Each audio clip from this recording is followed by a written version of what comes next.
inside this Lucia mini sling bag. This one is from Sandals. Ang daming nalalaman in fairness. So let me show you as usual.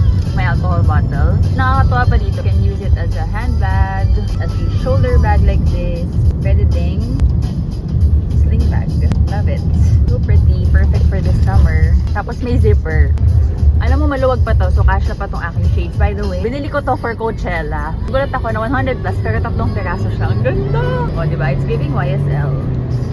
Anyways, ayan. Kasha pa siya dyan. Pag di ko kailangan gamitin. There. This is how it looks like inside. Ay! Bring it all back to you.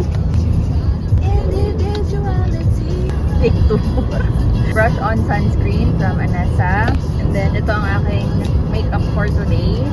For my lips, Happy Skin Lip Mallow in the shade Slay. Happy Skin Cheek Tint in the shade Fearless. And then, highlighter from Sunny's in the shade Dust. Supply, because naka-sleek bun tayo today. This was gifted to me. Galing ata to sa Japan. Sobrang cute. Rosary and Comfort Cross in this movie pouch. Card holder and loop earplugs. Bose open earbuds. Movie PVC pouch. My coin purse. Dream of falling in love. Gum. Blistex with SPF 15. Lip balm. And my Tastify na thing. Para sa likod ng phone ko. Like this.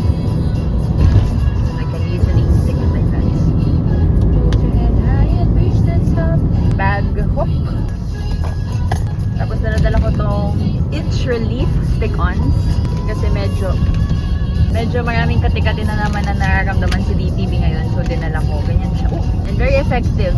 Ang dami ding mga mommies na nag-reply sa post ko. Ito din daw yung ginagamit nila. Super effective lang. You just put a patch saan kami pantal o kung saan makate.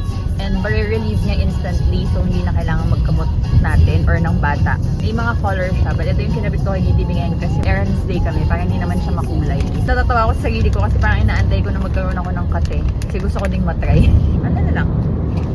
Cash wallet, tsaka wet wipes. Tapos yun, maluwag pa. Ayan, ang laki niya, oh. It's just one big space. Tapos malambot kasi siya, kaya ang daming kasha. May pocket pala, hindi ko nalagyan. Pero meron palang pocket sa loob with zipper. There, binalik ko sa loob. Phone, feeling ko kasha pa eh.